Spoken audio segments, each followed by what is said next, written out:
Hello friends, आपका स्वागत है आपके अपने यूट्यूब चैनल एक्सपर्ट्स स्टडी पे। चलिए दोस्तों, आज हम लोग 7 अप्रैल 2016 शिफ्ट 1 में आए हुए एनटीपीसी के जीएस का पेपर को समझने का प्रयास करते हैं।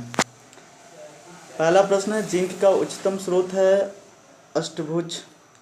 तत्वों और मानव जैसी प्रजातियों जैसे कि बंदर, वानर, वनमानुष आदि के व्यवहार का अध्ययन प्राइमेटोलॉजी कहलाता है। जीएसएलवी का पूरा नाम क्या है? तो जियो सिंक्रोनस सैटेलाइट लॉन्च व्हीकल। वैसे ही पीएसएलवी का पोलर सैटेलाइट लॉन्च व्हीकल होता है। स्मैप सैटेलाइट जो पृथ्वी पर मिट्टी में नमी को मापने और निरीक्षण का कार्य करती है, इसे किसने लॉन्च किया था? तो इसे नासा ने लॉन्च किया था। गोवा में स्थित मशहूर चर्च का नाम क्या है जहां सेंट फ्रांसिस जेवियर का पार्थिव शरीर रखा गया है और यह यूनेस्को की विश्व धरोहरों की सूची में भी है? तो बोम जीसस का मसीलिका। कोसी बाढ़ नियंत्रण और सिंचाई परियोजना स्थित कहाँ है? तो यह बिहार में स्थित है।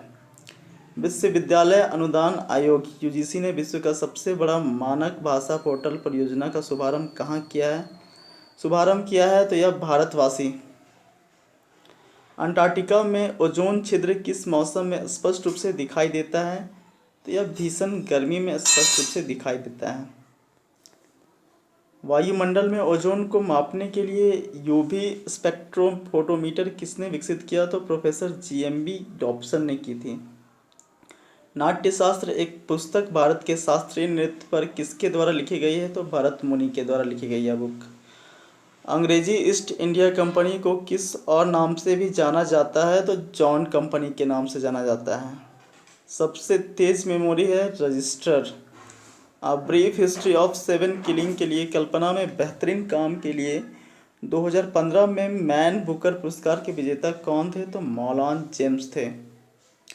अगला प्रश्न है, राष्ट्रीय जल मिशन जलवायु परिवर्तन पर राष्ट्रीय कार्य योजना के तहत गठित किया गया है और इसे माननीय प्रधानमंत्री द्वारा किस साल शुरू किया गया? तो 2008 में शुरू किया गया था। अमेरिका में national aeronautics and space act कब पारित हुआ? 1958 ईसा में पारित हुआ था। अगला प्रश्न है, ध्वनि की गति पर दबाव का क्या प्रभाव पड़ता है? तो ध्वनि की गति दबाव से प्रभावित नहीं होती है। रसोई गैस के रिसाव का आसानी से पता लगाया जा सकता है हवा में प्रसार करके इथाइल मरकप्टन को। अफगानिस्तान पर किसके द्वारा विजय हासिल करने के बाद वह एकमेनिड साम्राज्य अंतर्गत आता है? तो पर्सिया के दारा प्रथम। इंटरनेट पर लोगों के बीच वास्तविक टेलीफोन कॉल है इंटरनेट टेलीफोनी। अगला प्रश्न है, हीमोफीलिया किसका उदाहरण है? तो यह आनुवांशिक रोग है। ललित कला अकादमी किस उद्देश्य के साथ स्थापित की गई थी? तो चित्रकला, वास्तुकला और प्रयोग के क्षेत्र में अध्ययन और अनुसंधान को बढ़ावा देने और प्रोत्साहित करने के लिए। 2012 ईस्वी में डीआरडीओ ने विशाखापट्टनम में पानी के भीतर मिसाइल का सफलतापूर्वक प्रक्षेपण करके पानी के भीतर प्रक्षेपण प्रणाली वाला 5वां देश बन गया था। मिसाइल का नाम क्या है? तो ये K-15 नाम था इसका। जिस तापमान पर तरल के वाष्प का दबाव ठोस के वाष्प के बराबर होता है उसे कहा जाता है हिमांक बिंदु।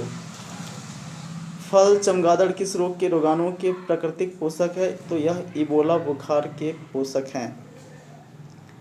अगला प्रश्न है, अंतरिक्ष यात्री जो अंतरिक्ष में प्रवेश करने और पृथ्वी की परिक्रमा करने वाला पहला मानव बन गया है? तो यूरी गागरिन।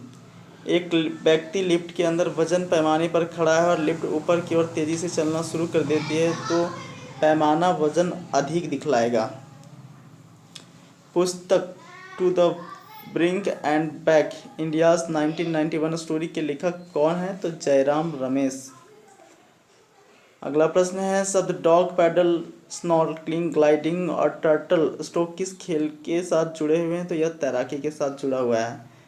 दोस्तों, अगर आपको हमारा वीडियो पसंद आया है तो कृपया इसे लाइक करें, सब्सक्राइब करें और अपने दोस्तों के बीच शेयर करें। धन्यवाद दोस्तों।